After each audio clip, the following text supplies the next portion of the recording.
Tak my jsme se v roce 2022 rozhodli pro zateplení domů. Samozřejmě v té souvislosti, když jsme to udělali, nebo když docházelo k realizaci, tak jsme se radili s tou firmou, která to dělala, jestli nám zařídí zateplení. Oni nám to vlastně odmítli s tím, že by musel v té době být zateplený celý dům, takže jsme to vzdali. No a potom po roce někdy 2003 nebo začátkem 2004, protože kolem těch dotací se pořád otvíraly nějaké nové možnosti, informace, tak jsem se potom začala pídit. No a zjistila jsem, že vlastně nedokážu vyčíst z internetu ani ze stránek Ministerstva životního prostředí, že nedokážu zjistit podmínky, za které bychom mohli na tu dotaci dosáhnout. Takže jsem oslovila pár firem, ale bohužel jsem s nima měla špatné zkušenosti, narazila jsem i na nějakého podvodníka, takže jsem to vzdala. A nakonec náhodou jsem narazila na firmu Ferda Group.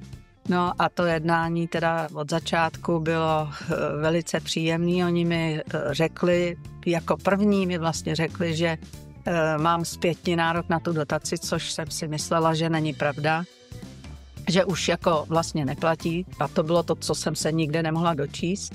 No, ale že mám na ní vlastně nárok a nabídli mi takový podmínky, který, jak říkal komotr Mário Puzovi, který nelze odmítnout, protože řekli mi, že mi pomůžou s energetickým projektem, že mi pomůžou s nějakým projektem na dotaci, které je potřeba a hlavně, že dám nějakou zálohu, kterou pokud nedostanu tu dotaci nakonec, tak mi vrátí. A to jsou věci, které vlastně pro který si myslím, že by se každý pro ně měl rozhodnout. To jednání bylo rychlé, bylo příjemný, pořád jsem jim telefonovala, pořád jsem chtěla něco vědět, protože jsem byla taková z toho samozřejmě nejistá, ale ta komunikace byla velice příjemná, takže rozhodně doporučuju. Tady ten dům už mám vyřízený.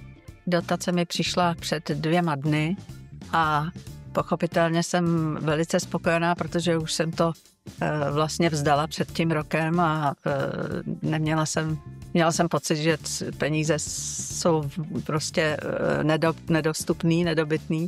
No takže bych přála každému, kdo se do toho pustí, aby mu to vyšlo taky tak pěkně.